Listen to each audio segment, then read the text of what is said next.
My parents told me I wasn't ready to join the family CEOs at the table, so I let them stay in the audience while I announced a $1.5 million cardiac licensing deal on stage. Can you imagine your own mother, caught red-handed, intercepting your invitation to a family event? Then, without a shred of remorse, she looks you in the eye and tells you, "Darling, this is a table for millionaires. You don't belong." That moment, it cut me to my core. I froze there, in the doorway of her home office, my hand still gripping the cold brass doorknob. The late afternoon sun sliced through the plantation shutters, casting these stark, prison-bar shadows across her mahogany desk. And there she was, my mother, holding a cream envelope. My envelope. My invitation. For a moment, I just stared, my name, Mercy, written right there on the front. She didn't even flinch. No apology. Nothing. She just slid it under a leather folio, with this practiced, elegant move. "Oh, I didn't hear you come in," she said, her voice smooth as silk. I stepped into the room, taking a deep breath. The familiar mix of lemon furniture polish and her ever-present Chanel perfume filled my lungs. My heart was absolutely pounding against my ribs, but I kept my voice steady. "Is that my invitation to the family reunion?" I asked. Her fingers tapped once, twice, against the desk. That was her tell, you know? The tiny signal she gave when she was calculating her next move. "The organizers must have made a mistake," she finally said, barely glancing up. "You know the lightning round is for significant business developments only." And then I just had to ask it. "And you decided to intercept my mail to correct their error?" She sighed, and this tiny ripple of exasperation tightened the corners of her mouth. That's when she delivered the line, the one that would echo in my head for weeks. "Darling, this is a table for millionaires. You don't belong." The words just hung there, suspended in the air between us, sharp and final. Look, I'd heard variations of that sentiment my entire life. But somehow, hearing it stated so plainly, so utterly without filter, still felt like a fresh wound. Just then, my sister Victoria appeared in the doorway behind me. Perfect, as always. Tailored pantsuit, not a single strand of her chestnut hair out of place. "Mom, the car is—" She stopped mid-sentence, sensing the tension, the quiet hostility hanging in the air. "Oh, Mercy, I didn't know you were coming by." "Apparently, no one did," I said, quietly. Victoria's eyes darted between Mom and that partially hidden envelope. The understanding dawned, clear as day, but it was immediately followed by this defensive hardening. "Stay in your lane, Mercy. Don't embarrass us." I stood there, perfectly still, feeling the weight of 33 years of similar moments pressing down on me. All those times I was relegated to the side tables at family gatherings. The polite introductions that always minimized my research, my life's work, to Mercy's little science project. The Christmas my father patted my head condescendingly after I announced my medical research fellowship, implying I should have just joined Allen Enterprises like a good daughter. "I see," I finally said, surprised by how calm my voice sounded. I turned and walked out, my sensible heels clicking against the marble floors that had witnessed 3 generations of Allen family success. As I left, I heard Victoria's hushed voice behind me. "She'll get over it. She always does." But this time, something felt different. Back in my modest apartment, I just let my keys clatter into the ceramic dish by the door and kicked off my shoes. My coffee table was buried under research papers, sticky notes marking critical data points for my work. My whole life, my whole world, couldn't look more different from the chandelier-lit mansion I'd just walked out of. The Allens, my family, they built their fortune in telecommunications, then spread it into real estate and venture capital. Growing up, dinner conversations were all about market shares and acquisition targets. My siblings? They thrived in that cutthroat environment. Me? I withered. I remember spending hours creating PowerPoint presentations for my brother's business school projects, helping my sister perfect her investment pitches.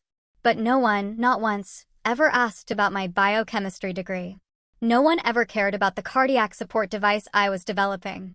When I turned down a position at Allen Enterprises to pursue medical research, my father's disappointment was so thick you could cut it with a knife. "You're throwing away your birthright," he thundered, as if the Allen name alone guaranteed success, as if my own passion meant nothing. Then my phone buzzed. It was James, my business partner at Med Allen Labs. His text was short, punchy. It's happening. The press release drops during the reunion. $1.5 million licensing deal, plus royalties. You ready for this? Oh, you bet I was ready. A tidal wave of vindication washed over me, warming my entire chest. 3 years. 3 years of 14-hour days, countless grant rejections, prototype failures, all of it had led to this moment. A cardiac device that was going to help thousands of patients, created entirely despite my family's constant dismissal of my work as inconsequential. I walked over to my closet and slid open the door, eyeing my embarrassingly limited professional wardrobe. My hands were trembling slightly as I pushed hangers aside, searching for something, anything, appropriate. I mean, I'd never even attended the lightning round before. That's where family members showcase their grand business achievements. My mother always said my work wasn't substantial enough to warrant inclusion. But here's the thing. Beneath my office desk calendar, hidden just out of sight, was the invitation she thought she'd successfully intercepted. I'd actually requested it directly from the organizers last month, knowing full well she'd try to snatch the mailed copy. I pulled out a burgundy blazer, a deep, rich color, remembering something my Aunt Mari had told me years ago. Never let them take your voice away. I grabbed my phone and dialed the reunion coordinator. Hello, this is Mercy Allen, I said, and I actually paused for a second, letting determination flood my voice. I'm confirming my place in the lightning round. Some traditions, I thought, were absolutely about to change.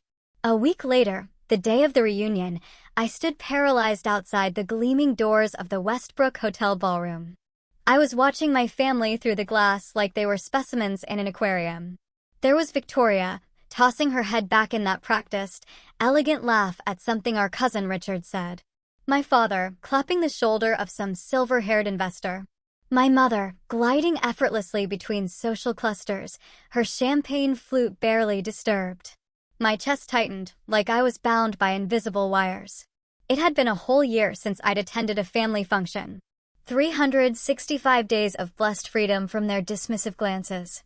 Just breathe, I whispered to myself, smoothing the lapels of my burgundy blazer. The fabric suddenly felt too warm against my clammy palms. Inside my leather portfolio, I had the printouts of the press release, scheduled to drop in exactly 90 minutes. The timing had to be perfect. I squared my shoulders and pulled open the heavy door. The attendant at the entrance, a young woman, looked up, her eyebrows lifting in surprise. Miss Allen? We weren't sure you were coming. I was invited, I replied, the words sharper than I'd intended. The registration table buzzed with activity, cousins and business associates grabbing their name badges. I waited patiently while the attendant rifled through alphabetized stacks. I'm sorry, I don't see a badge for Mercy Allen. She shuffled through the papers again, her discomfort growing. Let me check the speaking schedule. My gaze followed hers to the printed agenda. And there it was, right in the 7:15 slot where my name should have been. Gregory Phillips, Investment Opportunities in Emerging Markets.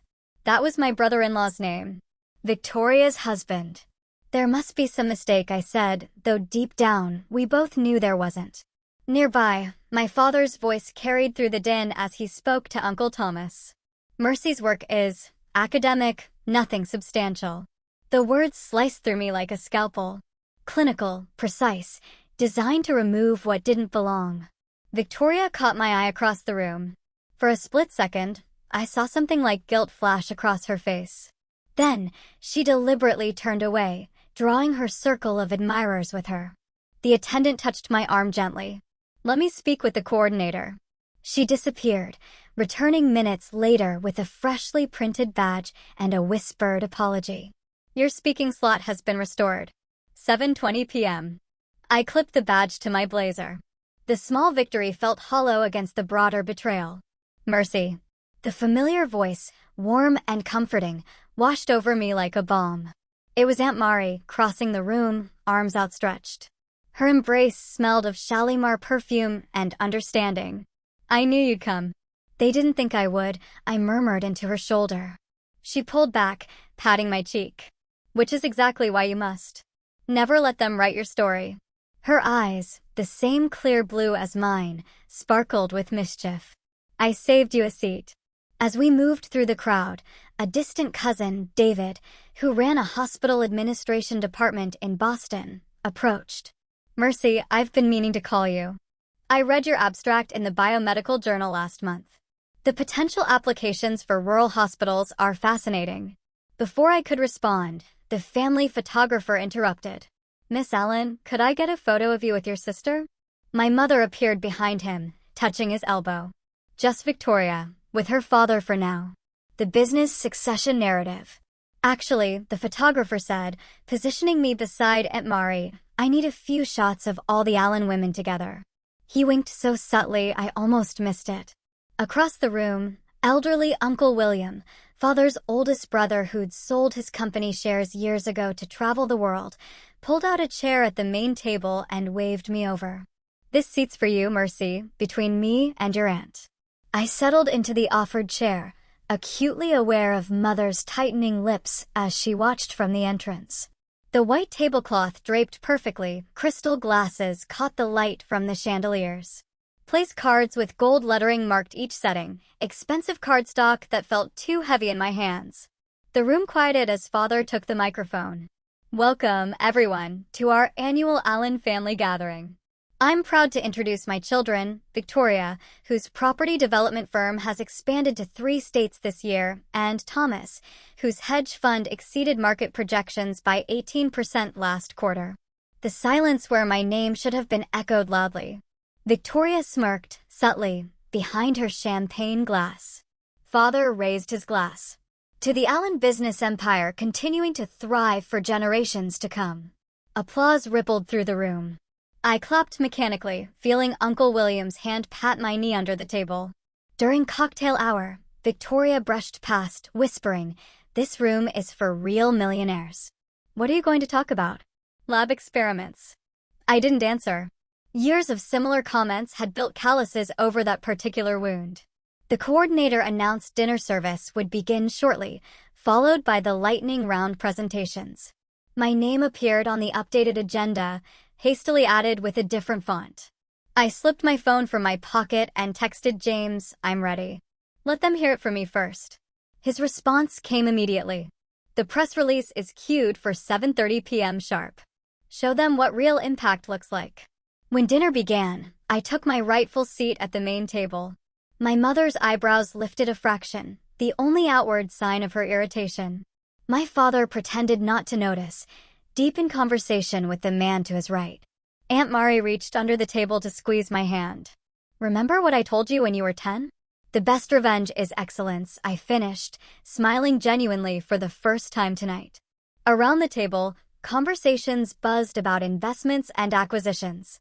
I remained quiet, sipping water instead of wine. I needed clarity for what came next. The crystal glass felt cool against my lips as I watched the minutes tick by. At my feet, my leather portfolio held the story that would change everything. I caught Uncle William watching me with knowing eyes. He raised his water glass in a silent toast. To the true future of the Allen family, he murmured, too low for others to hear. I returned the gesture, my eyes fixed on the clock. 20 minutes until I speak. 30 minutes until the press release. 31 minutes until nothing would ever be the same. I stood at the back of the ballroom, watching the organizer shuffle through index cards. Her brow furrowed as Mother leaned close, whispering something that made the woman's eyes dart toward me. "Your mother suggested we might move your presentation to the end of the evening," she said when I approached. Something about giving the more established ventures priority. My stomach tightened. My confirmation email shows 7:20 p.m. That's my slot. She glanced at Mother, who had conveniently drifted away. "Of course, Miss Allen. Just keep it brief." I checked my watch. 7:15. 5 minutes until I took the stage. 5 minutes until the press embargo lifted. The timing couldn't be more perfect or more terrifying. Father approached the podium, tapping the microphone. The family gathering quieted immediately. Allen respect for hierarchy runs deep. "We've heard some remarkable developments today," he said, nodding toward my brother and cousins. New acquisitions, expanding markets, the Allen legacy grows stronger. His eyes swept the room, eventually landing on me with visible reluctance. And our youngest, Mercy, has some lab updates. A few polite chuckles rippled through the crowd. I watched Victoria deliberately check her phone as I walked forward. Two cousins whispered behind their programs, eyeing me with the same expression they'd give a child's science project. The microphone stood before me, the Allen family crest displayed prominently on the podium. Silence fell, not the respectful quiet my siblings received, but an uncomfortable lull. Someone coughed. A glass clinked. The photographer checked his watch. I cleared my throat. "Thank you for the introduction, Father." My voice emerged stronger than I expected. The room shifted into focus. Aunt Mari's encouraging smile. The elderly uncle who always asked about my work. The distant cousins who never quite fit the Allen mold either.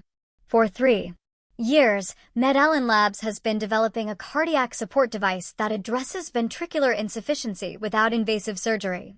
I pressed the remote and my slides appeared on the screen behind me.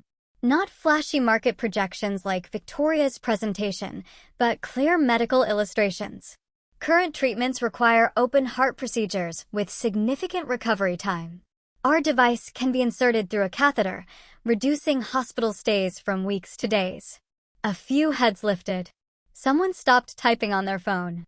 The titanium mesh expands within the ventricle wall, providing structural support while allowing natural movement. It's particularly effective for patients too fragile for traditional surgery. I noticed a cardiologist cousin leaning forward slightly, his bored expression giving way to professional interest. We've completed animal trials with a 94% success rate and secured FDA approval for initial human trials. The patent was awarded last month. More eyes turned toward me. Even Father had stopped checking his portfolio app. Clinical trials begin next quarter at Mayo Clinic and Johns Hopkins. I advanced to a slide showing the prototype. The device weighs less than 6 grams, but can support pressure equivalent to. The clock struck 7:30. A phone buzzed. Then another. And another. Across the room, devices chirped and vibrated as the press release dropped simultaneously on financial and medical news sites. Cousin Edward, always glued to his phone, read aloud. MedAllen Labs signs $1.5 million licensing deal with Cardiotech International, plus royalties on future sales. Head swiveled between Edward and me. Mother's face drained of color. Father fumbled with his reading glasses, squinting at his own phone screen. I continued as though nothing had happened. The licensing agreement ensures nationwide distribution through established medical supply chains, making the device accessible to hospitals serving rural communities, not just urban centers. The room had transformed. Bodies leaned forward. Programs lowered. The photographer, previously positioning for the perfect shot of Victoria, swung his camera toward me. My phone vibrated in my pocket, likely James watching the chaos unfold from our lab across town. I could almost hear his voice. "You've earned this moment. Stand tall." Aunt Mari dabbed at the corner of her eye with a cocktail napkin. The elderly uncle started to applaud, a slow, deliberate clap that spread hesitantly at first, then with gathering conviction. I closed with the words we crafted for this moment. MedAllen Labs remains committed to advancing cardiac care through innovation rather than tradition. Thank you for your time. The applause followed me back to my seat, not the thunderous ovation Victoria received for her real estate venture, but steady, thoughtful, and growing. Mother sat perfectly still, her champagne untouched. Father's face had settled into a mask I recognized from childhood disappointments, not anger, but the slowly dawning realization that he'd miscalculated. My phone buzzed with incoming messages. "James, they're calling from CNN Medical. The press release is everywhere. Dr. Larson at Johns Hopkins, congratulations, Mercy. Well-deserved recognition. Aunt Mari, so proud of you, sweetheart. Your grandmother would have been, too." Victoria's husband leaned across the table. "Mercy, why didn't you tell us this was happening? We could have coordinated the family PR strategy." Before I could answer, a silver-haired woman in an impeccable suit appeared at my elbow. Elaine Donovan, whose venture capital firm backed half the startups in the room. Miss Allen, I'd love to hear more about your cardiac device. Do you have a card? Of course. I offered mine, simple, white, with the Med Allen Labs logo I designed myself. She glanced at it, then at Victoria, who had materialized beside us. You must be Mercy's sister. How wonderful to have such innovation in the family. Victoria's smile froze in place. Yes, we're very proud. 2 more investors approached, then a hospital administrator. Father attempted to join the conversation, but questions about ventricular support mechanisms left him nodding vaguely. Across the room, Mother watched her carefully cultivated social circle gravitating toward me. The photographer captured the moment, Mother isolated in her elegant dress, clutching her pearls, while I stood surrounded by engaged listeners. The real breakthrough, I explained to a particularly interested investor, isn't just the device itself, but the deployment method. We've simplified a complex procedure into something any cardiac surgeon can perform with minimal specialized training. The investor nodded. That's where the market penetration happens. Smart focus. From the corner of my eye, I saw Mother signaling Father. Their silent communication system practiced over decades of social maneuvering now centered on damage control. But it was too late. The room had shifted.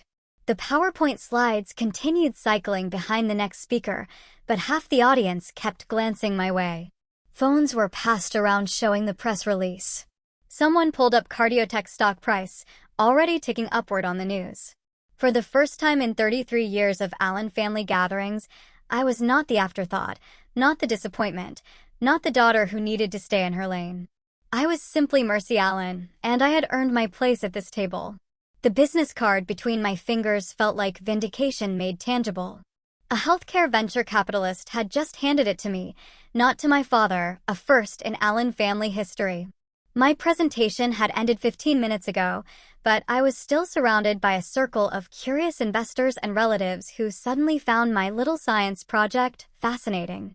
Your cardiac device could revolutionize post-surgical recovery, said Dr. Levinson, a second cousin I'd barely spoken to at previous gatherings. I've got colleagues at Massachusetts General who'd be interested in clinical trials. I nodded, keeping my voice measured. We've developed a robust testing protocol. Our device reduces recovery complications by 94% in animal studies. Behind Dr. Levinson's shoulder, I spotted Father weaving through the crowd, drink in hand, his third scotch of the evening. His tie hung slightly askew, a rare breach in his impeccable presentation. Mercy has always had a brilliant scientific mind. Father boomed as he reached our circle, clapping a heavy hand on my shoulder. I encouraged her interests from childhood. Remember that chemistry set, sweetheart? The chemistry set he returned because it was too advanced for a girl. The microscope that mysteriously disappeared after I spent more time with it than my homework. The science camp application he refused to sign because Allens don't sleep in cabins. Yes, Father, I said, my voice flat. I remember. I shifted slightly, sliding his hand from my shoulder. Mother materialized on my other side, her Chanel perfume announcing her arrival before her voice did. Charles, come take a photo with Mercy and me. She called to the family photographer. Her arm slipped around my waist, her body angling to face the camera. Let's get one for the family newsletter. The same newsletter that cropped me out last Christmas. I stood rigid as the flash popped, capturing this performance of maternal pride. Mother's fingers dug slightly into my waist, a silent warning to play along. Mrs. Allen, would you mind stepping aside? Asked a woman in a tailored suit. I'd like to discuss potential applications with your daughter privately. Mother's smile remained fixed, but her eyes hardened. Perhaps later. Family first, business second, our Allen motto. Actually, I said, gently extracting myself. I have time now. Shall we step over there, Miss Winters? As I walked away, Victoria intercepted, suddenly appearing in my path. Her voice carried just enough to reach nearby guests. Mercy, remember I mentioned that cardiac monitor idea years ago when you were struggling with the initial design? She never mentioned anything of the sort. Actually, the concept originated from my research on mitochondrial regeneration, I replied, loud enough for others to hear. but I appreciate your interest now. Victoria's smile tightened like shrink wrap. Across the room, Great Uncle Walter raised his glass. To Mercy Allen, his voice carried, silencing conversation, the future of the Allen legacy. Father downed his scotch in one swallow. Mother's fingers trembled slightly as she adjusted her pearl necklace. I watched cracks spreading through their carefully constructed narrative. For 33 years, they'd insisted my path was insignificant. Now they scrambled to claim credit for success they actively hindered. Aunt Mari appeared at my elbow, her eyes sparkling with mischief. Remember when Mercy took apart the television remote at age 7? She asked the gathering crowd. Rewired it to control her bedroom lights? We should have known then she'd outshine us all. Mother's smile froze. Father signaled the bartender. Victoria retreated to a corner, typing furiously on her phone. As the evening progressed, I fielded questions about FDA approval timelines and manufacturing partnerships. Not once did I mention the grant applications my parents refused to endorse. The family connections they withheld. My success existed despite them, not because of them. Mercy, darling. Mother cornered me by the dessert table later, her voice honeyed with new respect. We should talk about your future with the family. Your success changes things. Indeed, Father added, appearing behind her, I have connections who could help manage these new investor relationships. Victoria joined them, a united front of sudden support. We should present a unified Allen strategy going forward. The family brand could really elevate your product. I took a deliberate bite of chocolate mousse, savoring its bitterness. For years they insisted I didn't belong at this table. Now they want seats at mine. I'll consider it, I said finally, setting down my dessert spoon with a quiet clink against bone china. Their relieved smiles showed they'd mistaken consideration for acceptance. They didn't realize that tonight had taught me something fundamental. I don't need their table anymore. I've built my own. 2 days later, I arrived at my parents' home exactly 5 minutes early, a habit ingrained from childhood. The Allen family values punctuality above all except, apparently, honesty. Father's silver Mercedes gleamed in the circular driveway alongside Victoria's Range Rover. Power on display. The housekeeper greeted me at the door with a warmth my family rarely shows. Miss Mercy, they're waiting in the conference room. Of course they are. Not the living room where family discussions happen. The conference room where business deals are sealed. I followed her through the marble foyer, past the portrait gallery of Allen patriarchs, my sensible heels clicking against limestone floors. My messenger bag hung heavy against my hip, loaded with evidence I'd compiled over weeks. When I entered, they'd arranged themselves like a tribunal. Father at the head of the polished conference table, Mother to his right, Victoria to his left. A PowerPoint presentation glowed on the wall screen behind them. Allen Family Healthcare Initiative. Mercy, Father said, his voice clipped with professional enthusiasm. Right on time. I placed my bag on the chair nearest the door and remained standing.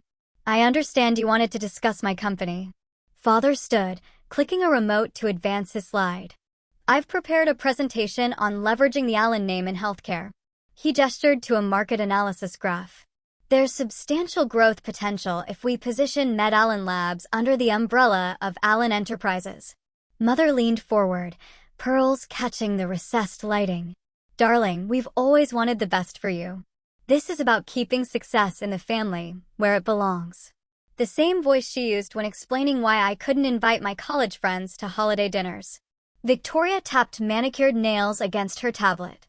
I've drafted a press release announcing family backing of Med Allen Labs. We can position this as an Allen Enterprises healthcare division that's been in development for years. She slid a document across the table. The family name opens doors you can't imagine. I didn't touch the paper. Instead, I unzipped my bag and removed a leather portfolio, one gift from Father I've actually kept. Before we continue, I'd like to share some history. Father glanced at his watch. We have investors waiting for our decision, Mercy. This won't take long. I extracted a stack of printed emails and placed them on the table. These are the responses to my initial funding requests from 3 years ago. Mother's eyes narrowed. Ancient history isn't relevant to current opportunities. It's foundation for context. I spread the emails like playing cards. Father, this one is your response declining my seed funding request. Mother, this is your suggestion that I find something more suitable for an Alan. Victoria, this is you telling potential contacts not to waste time on Mercy's hobby. The room temperature seemed to drop 10 degrees. I continued methodically, placing bank statements beside the emails. This is how I built Allen Labs without family money. Early grants, a second mortgage on my apartment, 16-hour workdays. Next came legal documents. These are incorporation papers showing the company's structure independent of Allen Enterprises. Father's face reddened. You've made your point. We underestimated your project. Now we're offering what you've always wanted, family recognition. No. The word hung between us, simple and final. You're offering what you've always wanted, control of something valuable I created without you. Mother's fingers twisted her pearls. We're your family. You deserve nothing. My voice remained level while something molten flowed through my chest. You had opportunities to be part of this journey. You chose exclusion instead. I reached into my bag one final time, extracting a slim USB drive. This contains recordings from family gatherings. The Christmas when Father laughed at my research fellowship. The Thanksgiving when Victoria told cousins not to discuss boring science at dinner. I set it beside the other evidence. I don't need these anymore.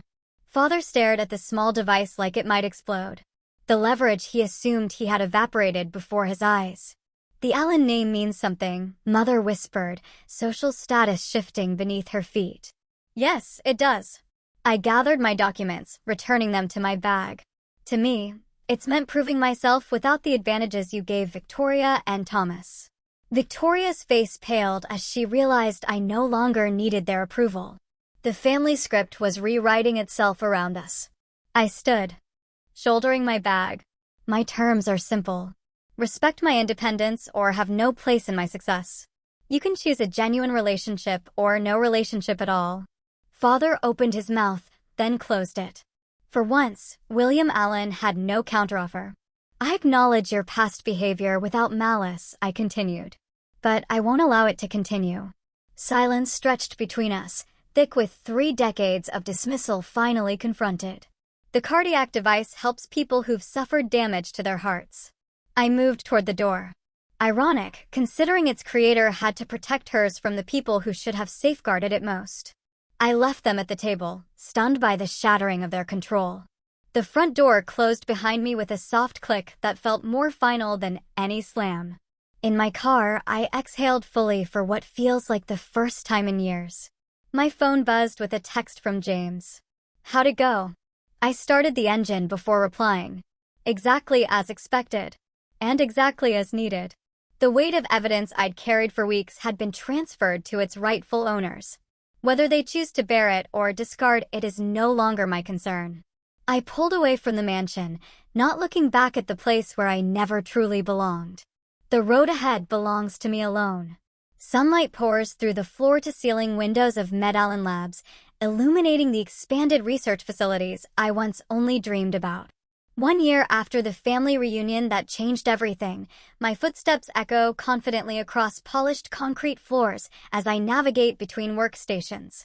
Researchers in white lab coats cluster around prototype cardiac devices, their faces animated with purpose rather than politics.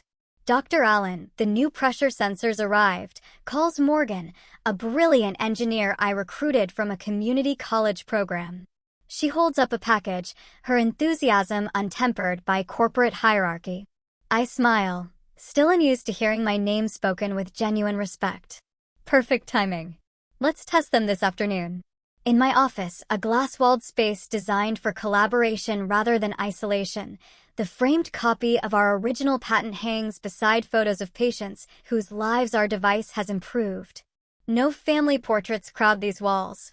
Their absence feels like freedom. My phone buzzes with Aunt Mari's weekly check-in. Her text reads, "Proud of you every day, sweetheart."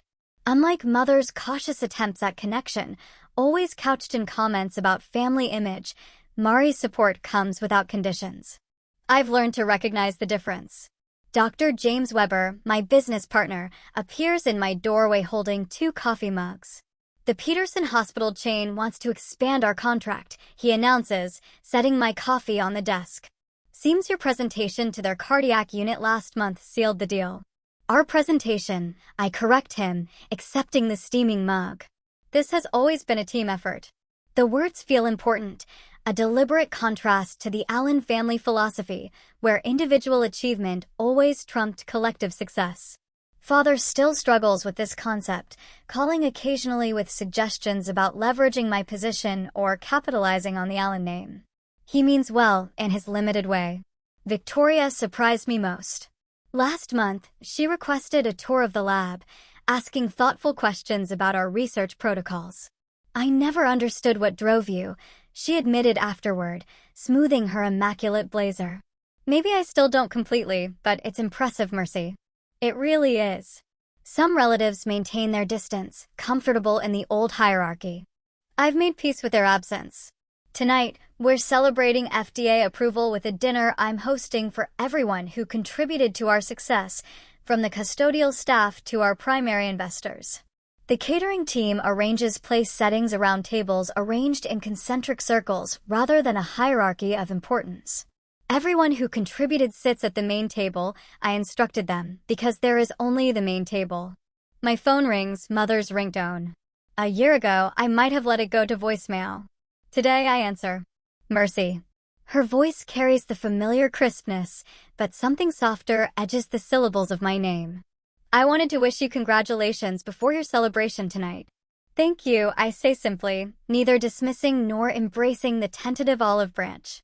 After we disconnect, I stand at the window overlooking the research park, where our scholarship recipients will soon begin their internships. Young scientists from unsupportive backgrounds who deserve the chance I nearly lost. The setting sun casts my silhouette against the glass, stretching my shadow across both my present success and the past exclusions that forged my determination. My fingers rest lightly on the prototype of our next innovation, a miniaturized version that will help thousands more. My name is Mercy Allen, I whisper to my reflection, and I belong exactly where I've built my place.